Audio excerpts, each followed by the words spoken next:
Welcome to AARP Connecticut in your community. I'm Elaine Warner. I'm on staff with the AARP local statewide nonprofit office where we do advocacy and community outreach. And we come to you in your local community with AARP's purpose in mind. And that is to empower you to choose how you live as you age. Today's show is going to focus on the older worker entering the workplace, and our goal is to empower you with excellent resources and advice to present your best self to land that job. The title of today's program, Older Worker Wisdom, and it really has a double meaning because you've probably heard the term older and wiser. We believe older workers bring wisdom to the workplace with their years of experience, and we'll provide you with older worker job seeker wisdom to apply to your job search. My guest today comes to you with being wise about what you will face as an older worker seeking employment and provide resources for you. And I'd like to introduce him right now, our volunteer lead for our job seeker presentations with ARP Connecticut, Bill Merritt. Welcome, Bill. Hey, Hello, Bill. how are you? Great. Welcome to the Good. program, Bill. Delighted to have you. And Bill, I know you come to us with decades of experience in the workforce. You have sought employment as an older person over the years. You've applied your long-term career of IT skills to the process. So I always like to bring the best to the program. So here you are. And Bill, you know we've got a long list to cover today. We'll get to as much as possible. We're going to talk about personal branding. Networking is key. Of course, the all-important resume, the interview process, both in person and virtual, and tech skills, of course, more important than ever. So first of all, Bill, I want to as well thank you for your leadership and your volunteerism with ARP Connecticut. But if you can just initially tell our viewer how and why you became interested in ARP Connecticut's Job Seeker program. I retired in the year 2017, and I was looking to give back to my community. In other words, I was looking to do some volunteer work. And AARP was attractive because it had so many different types of volunteer opportunities available. And, I want something where I can give back, but I also want something that will make use of my aptitudes and skills. And this was a good niche. I'm comfortable presenting to people. I enjoy this particular topic. I have experience in this particular topic. So it was a good fit. All good reasons, comfortable and very knowledgeable. And Bill, you and I both have looked for jobs over decades. We're not afraid to admit that because we're talking about the older worker looking for a job right now. But, looking for a job, say 20, 30 plus years ago was different. What was different then compared to today? I've been in the workforce for about 50 years, believe it or not. And I've had about 6 or 7 different careers over the course of that time. And several times, probably, I think 4, I've had to look for a job when I was over 50 years old. And yes, things have changed. On the one hand, they've changed. On the other hand, they haven't changed. The technology has changed. It used to be that I would sit down with the Sunday Hartford Courant and a red Crayola crayon and circle the jobs in the classified ad section. Well, you don't do that anymore. You look for jobs a different way. But some things haven't changed. You're still in the business of selling yourself, which means 2 things. Number 1, putting together the best possible product that you can. Number 2, getting the word out there the best way that you can. One big thing is that as I got older, I started to face age discrimination. And, it's there. And the best thing to do is to acknowledge that it's there and to find ways to deal with that, get out in front of that. And unfortunately, Bill, age discrimination is real, and you're giving me memories of taking out the highlighter. I was in New York at the time with the New York Times and, other papers there. Yep, I have many memories of the old process of looking, but yes, many of the elements remain the same, and we're going to talk about them. So let's get right to it. Lots to cover here. The elevator speech. What is that, Bill? And why should we be prepared for it? How do you prepare for it and why? Well, some people may not be familiar with the term, so let me define the term first. It's called an elevator speech because imagine yourself getting on an elevator and going from, let's say, the 1st floor to the 10th floor and being in the elevator with someone who doesn't know you, someone whom you'd like to impress. And you've got approximately 10 floors worth of time to put the word out as to who you are and what you are. And so an elevator speech is something that's very compressed. And yet it's something that's got to have a punch to it. It's got to give the person who's listening to you a reason to remember you. So an elevator speech is something that puts your value proposition out on the table along with something to remember you by. The one thing I will tell you about an elevator speech is that you don't want to do it for the first time when you get on the elevator. You want to do it many, many, many times before you get on the elevator. In other words, you want to rehearse it. Yes, rehearse and practice. You're going to hear those words repeatedly in this program today. Bill, personal branding, we think of cars that we like and the branding for them. We see commercials all the time for them. Maybe food products where a brand sort of speaks to us or we rely on a brand. But we as people need a brand also called personal branding. If you define that as well and why that's important in the job search. Well, I mean, you've heard the expression that you don't get a second chance to make a good first impression. So the very first thing you want to do is make a good first impression with people. That sort of brands you almost the way a calf would be branded with a branding iron. But then you've got to keep that up. You've got to have good presence when you're in person with people or over Zoom with people, but you also have to have good presence when you're communicating with people using tools like email or your resume or what your LinkedIn page looks like. Everything about you communicates you. You've heard they're saying that you communicate more with nonverbal means than you do with verbal means. You communicate with everything. You communicate with everything that you do. So obviously we can't all be perfect all the time, but we do want to always be conscious of whatever we're doing is making an impression on the other person. Your brand is something that you ought to be proud of. As you said, you're driving down the highway and you see the yellow arches, you know exactly what that is without any words, any pictures, anything. And you want to be kind of like that too. Well, and you're making me think also, Bill, of course, ARP is an important brand. So it's something that as an employee, we're very conscious of as a volunteer when we're dealing with the public, what people think of when they think of the AARP brand. So now let's move to the all important resume. And first, let's talk about keywords. I read somewhere, and I heard it in your presentation, something like 75% of people are rejected before a human being ever sees their resume, before it ever comes before human eyes. Am I right about that percentage, give or take? Well, I don't want to throw numbers around. What Okay. I will do is I will say there are several factors that come into play. One is the relationship between your resume and other things, the other things being your LinkedIn page and the interview that you go on. Those three things all relate to each other. The other thing I wanted to mention is that it's not always the case that your resume is going to be read by a human being. Oftentimes your resume is read by a computer algorithm that just looks for keywords.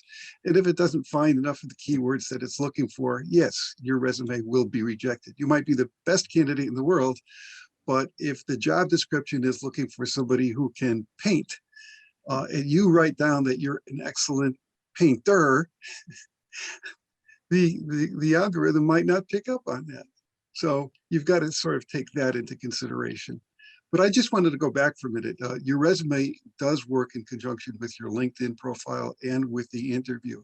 The job of the resume is to get you an interview. The job of the resume is to be net as to who you are, no more than 2 pages.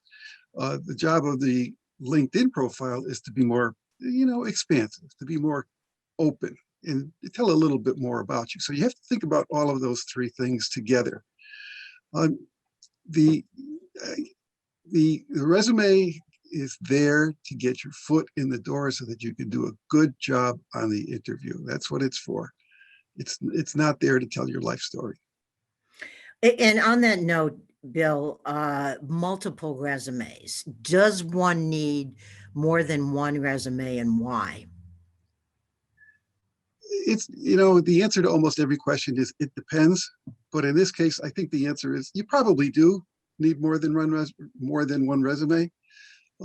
Because you're not going to be applying for the same thing each time.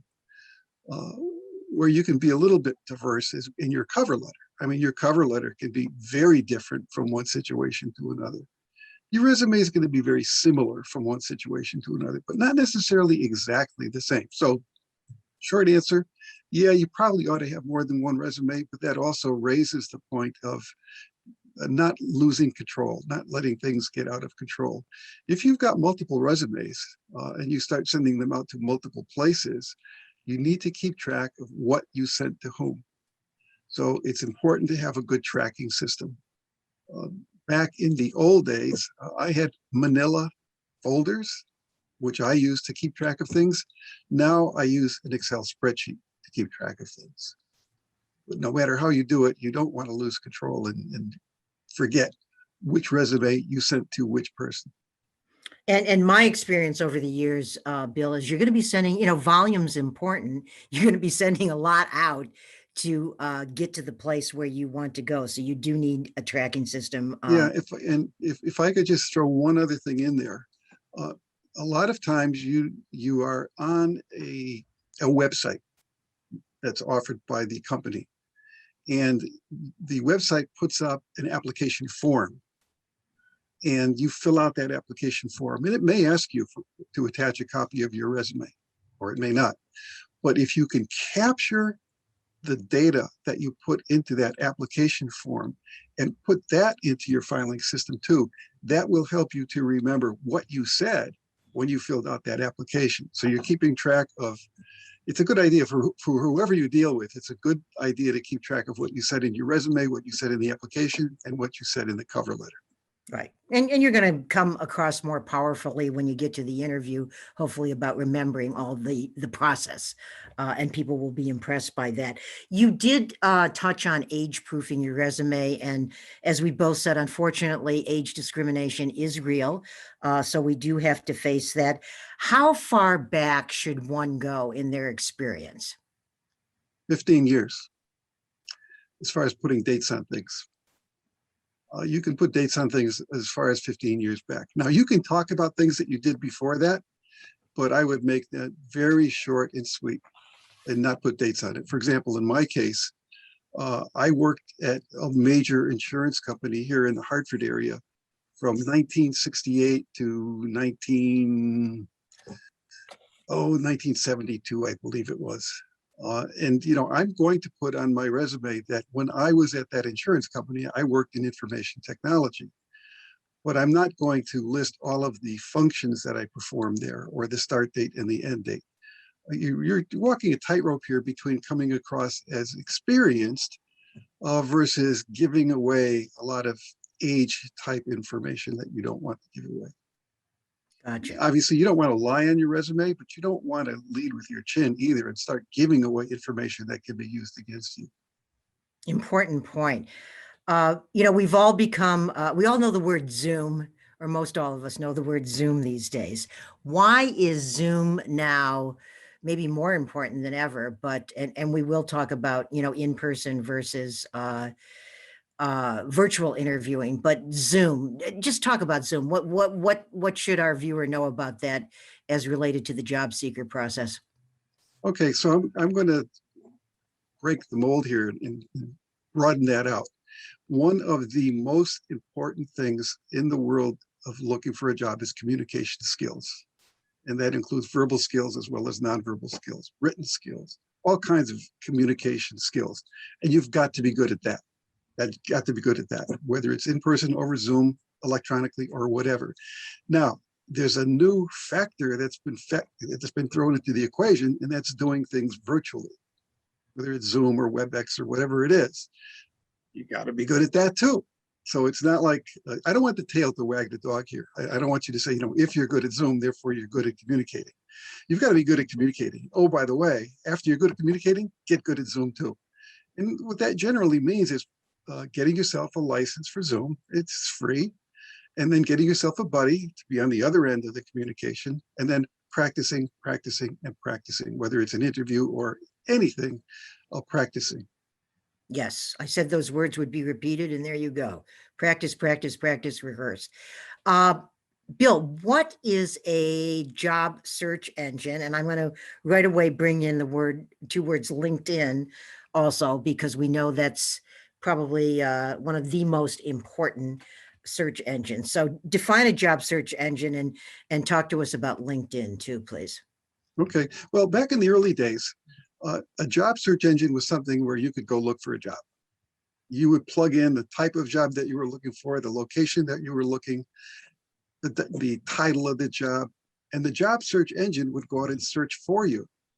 And it would say, okay, well, we found one here and we found one there. Here's the description. If you'd like, you can fill out the application. Job search engines have gotten much more powerful. For example, there's a job search engine that has all kinds of training available too, all kinds of articles available also. So get to know that type of a search engine. There's another one which you mentioned, which is LinkedIn, which is actually didn't start out as a job search engine. It started out as a networking tool. Here am I, here's somebody else, and let's now network with each other because I can read your LinkedIn profile and you can read my LinkedIn profile. So LinkedIn started out as a way for people to get to know each other, but then it too branched out into things like articles and training and job search engine. So now you can use LinkedIn as a job search engine too. The warning I give people is that your job search should not consist of sitting in front of a computer and pounding away on job search engines because you can burn up a lot of time doing that and it will not necessarily be very productive. It's good to do some job searching using job search engines, but it's not good to get so in love with it that you do it all day, every day. Too much is no good. And Bill, in a moment, we're gonna say where you should be spending a lot of your time. But being that we're still on the subject of job search engines, I do want to mention Indeed. What is Indeed as a job search engine, please? Yeah, well, Indeed is a job search engine. You just type in indeed.com and it'll take you to that job search engine, which is the first category that I explained. It started out as a job search engine, but then it branched out into things like training and articles. In fact, one of the nice things about Indeed is they offer sessions. They offer gatherings on the internet. So you get together on the internet with other people, all of whom found out about the session because they were tapped into Indeed. So Indeed will lead you into groups or group meetings on Zoom. Another thing about Indeed is that they sponsor career fairs. As I think AARP also offers career fairs. Yes, yes. Maybe in conjunction with Indeed, I'm not sure. But these career fairs are like going to an assembly hall or an auditorium where you go around and look at the booths. And so I would go to Indeed for sure. That's one of them I would go to, absolutely. Great. And we also want to mention Jewish Employment Transition Services, if you could define what one would find there, Bill. Okay. So there is a synagogue in West Hartford, and one of the public service things that they do is they provide employment services, and you do not have to be Jewish. And the providing that I'm talking about takes many different forms. One of the forms it takes is they have a regular get together where they bring in the speaker and the speaker talks to the group and the group has an opportunity to ask questions. But another thing they provide, and this one is very good, if I would absolutely endorse that you pursue this. This one is called Job Search Work Teams. Job Search Work Teams. What they do is they form teams of people who are all looking for work, and they provide a leader or a facilitator for the team, or a coach, whatever you want to call it, for the team. So that team gets to know each other and they get to help each other and pump each other up in their job search. It's very, very effective. So once again, I'm going to repeat the name of the organization, and I have it listed over here. It's the Jewish Employment Transition Services, and their website is JF as in Frank, S as in Sam, Hartford.org. JFSHartford.org. Get in touch with them, and particularly you want to attend their meetings and you want to get put into a job search work team. And Bill, we've got folks watching our program across the state of Connecticut. So even though the website has Hartford in it, please feel free to access that as well. You said before, do not search all the time with engines, but I know something you do talk about that you should spend your time with, and that is networking, right? Okay, yeah. Before I do that, you made me think of something that I wanted to say. You said, Sure. even though that you may not live in Hartford, please consider going to that place over in West Hartford. One of the things I have found very, very helpful is the library system in the Hartford area. Whether you're talking about the Windsor Library or the Avon Library or the Middletown Library, it doesn't matter, because nowadays with Zoom, you can get out to any and all of the libraries in the Hartford area, and they're a very valuable resource. I do not live in Middletown, but I have found the Middletown Library to be very good when it comes to helping people who are looking for work. So don't be shy about looking in other towns, because you don't even have to leave your house and get in your car to do that. Now I'm going to get back to your question, Elaine. You asked me about, what's the bullseye in the target if you're looking for work. And if you're looking for work, the most important thing is, and I'll spell it for you, NETWORK, network. You've got a network, network, network. Now, what does that mean? Network means to engage with other people, engage with other people. And it sounds, to some people, it sounds easy and it sounds simplistic. To other people, it sounds very, very scary, because they don't know what to do, how to get started, who to do it with. It's neither simple nor scary. It's whatever you make of it. But the bottom line is, most jobs are gotten by what I used to call pressing the flesh, meeting with other people. In my personal situation, as I said, I had 6 or 7 careers in the course of my life. My first career was found with a red Crayola crayon at the Hartford Courant. Every single career after that was by networking with people. I would know somebody, or I would know somebody who knew somebody, and it was always through a referral that I got my foot in the door to go on that interview and make a good impression. So you've got a network. There's all kinds of information and books available. You can YouTube it, but there's all kinds of information available about networking. So make sure you do that, because that is 9 times more valuable than sitting in front of a job search engine and plunking on your keyboard. And Bill, you mentioned the greater Hartford area for libraries and other places. Just to note also, and we'll mention this again or put it up on the screen, arp.org/CT events. Go to that site. You'll find some wonderful public, it's all for the public. It's free activities. It could help you in a job search as well. You'll find Bill's presentation there when we have the next one planned, but we do interface with libraries all across the state too, and do a variety of presentations there. So now let's assume we've done the networking. We got the resume looking better. We got it to 2 pages. We've been conscious of age proofing our resume. We got the offer for the interview. I'm coming back to the word practice, practice, practice.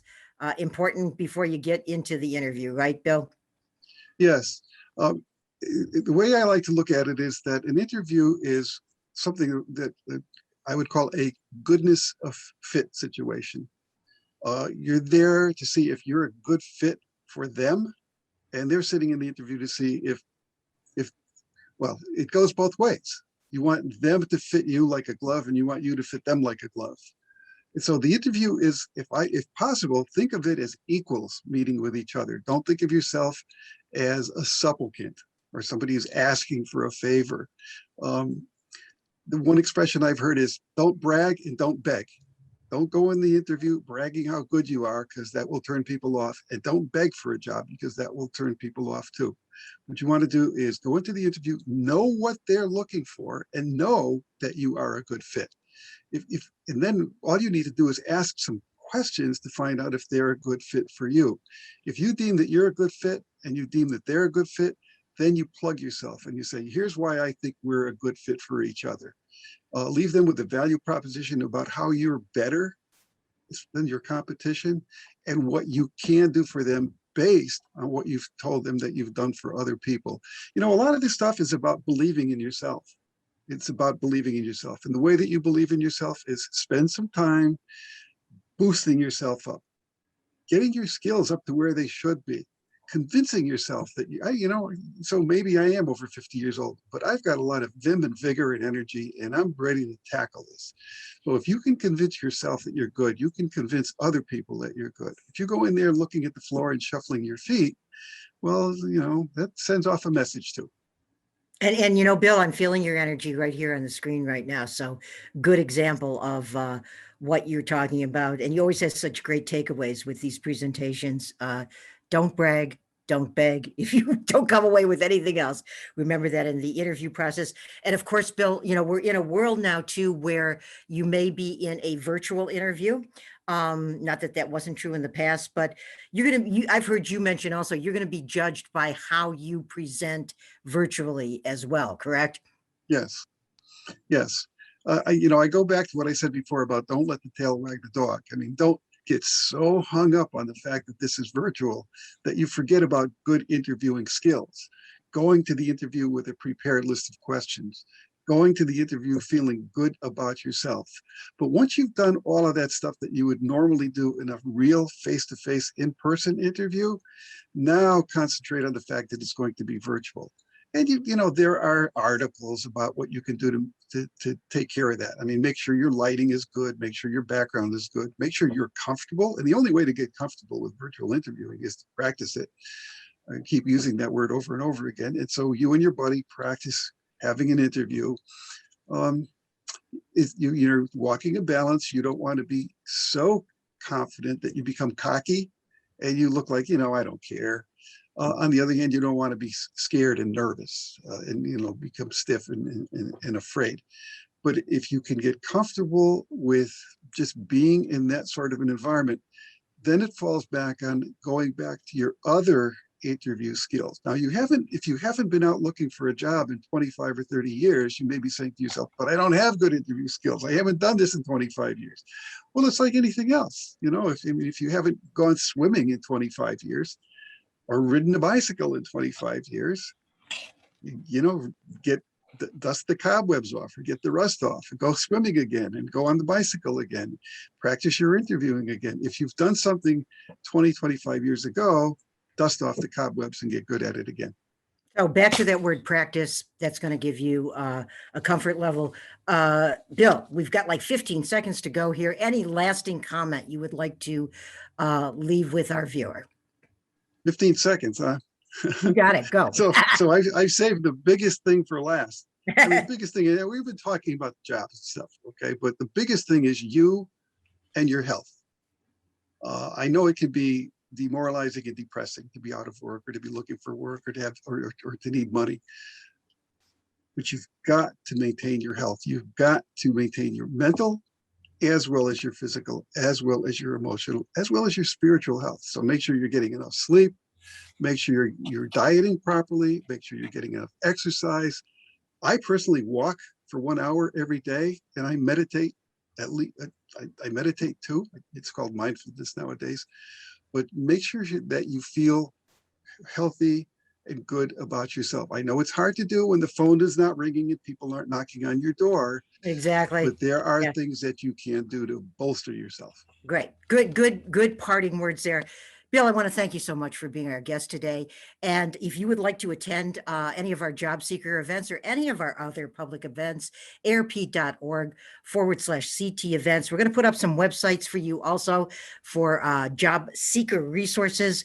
And one website I want to point to, arp.org/work. Also to let you know, ARP does support anti-age discrimination legislation. We're doing it both on the local level here in Connecticut and on the national level. So thanks again, Bill. Thank you to you for watching today. If you're a member of ARP Connecticut, we thank you as well. We'll see you soon back in your local community, and thanks for watching.